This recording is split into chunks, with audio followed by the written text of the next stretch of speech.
ऐतिहासिक सातारा शहरात होऊ घातलेल्या 99व्या अखिल भारतीय मराठी साहित्य संमेलनाच्या पूर्वतयारीनं आता वेग घेतलाय।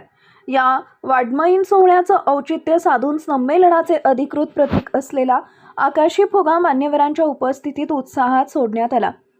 साताराचे नगराध्यक्ष अमोल मोहिते यांच्या हस्ते आणि साहित्य क्षेत्रातील दिग्गजांच्या उपस्थितीत हा छोटेखानी पण महत्त्वपूर्ण सोहळा पार पडला। या प्रतीकाच्या अनावरणामुळे संपूर्ण सातारा जिल्ह्यात आता साहित्य संमेलनाचं वातावरण निर्माण झालं आहे। या प्रसंगी अखिल भारतीय मराठी साहित्य महामंडळाचे अध्यक्ष मिलिंद जोशी, महामंडळाच्या कार्यवाह सुनीता राजे पवार, महामंडळाचे कोषाध्यक्ष तथा संमेलनाचे कार्याध्यक्ष विनोद कुलकर्णी आणि संमेलनाचे कोषाध्यक्ष नंदकुमार सावंत यांची प्रमुख उपस्थिती होती। या कार्यक्रमाला विविध संस्थांचे पदाधिकारी आणि मोठ्या संख्येने कार्यकर्ते उपस्थित होते।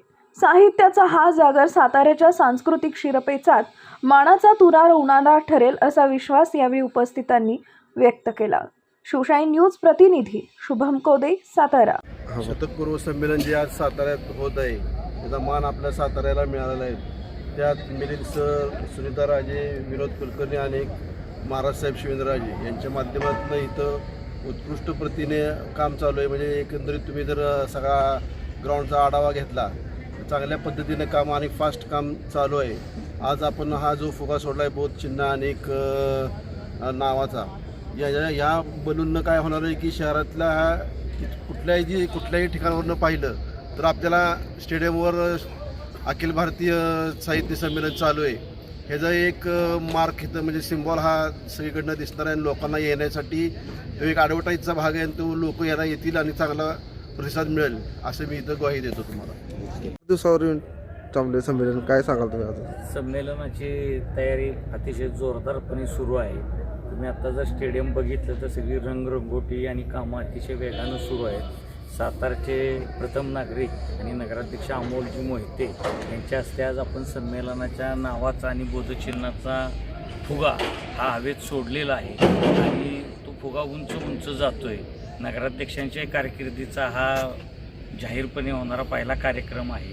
त्यामुळे नगराध्यक्षांना जसं विक्रमी यश महाराष्ट्रात मिळालं तसं संमेलनाला देशात विक्रमी यश मिळेल आणि विक्रमी यश मिळणारं हे संमेलन शतकपूर्व आहे आणि त्याचा जास्तीत जास्त लोकांना फायदा होईल असा मला विश्वास वाटतो।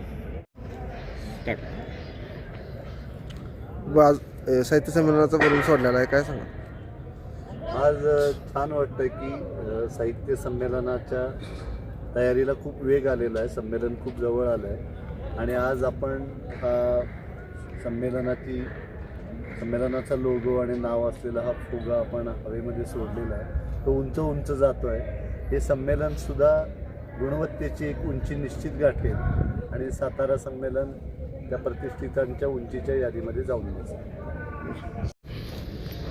आत्ता आपण जो फुगा आकाशात सोडला आहे तर विचारांची गुढी जी संमेलनामध्ये नेहमीच आदानप्रदान विचारांचं होत असतं, तर विचारांची गुढीसुद्धा याच पद्धतीनं उंच उंच जाईल आणि सगळे विक्रम म्हणजे पुस्तक विक्रीचे विक्रम असतील, वैचारिक देवाणघेवाणीचे विक्रम असतील किंवा गर्दीचे विक्रम असतील, सगळे विक्रम हे सातारा संमेलन मोडेल अशी आम्हाला पूर्ण खात्री आहे आणि हे शतकपूर्व संमेलन अत्यंत जोरदारपणे होईल याची मी खात्री देतो। ताज्या घडामोडी जाणून घेण्यासाठी शिवशाही न्यूज यूट्यूब चॅनलला सबस्क्राईब करा। आपण हा व्हिडिओ फेसबुकवर पाहत असाल तर फेसबुक पेज फॉलो करा आणि शिवशाही न्यूज.com या आपल्या वेबसाईटलाही भेट द्या।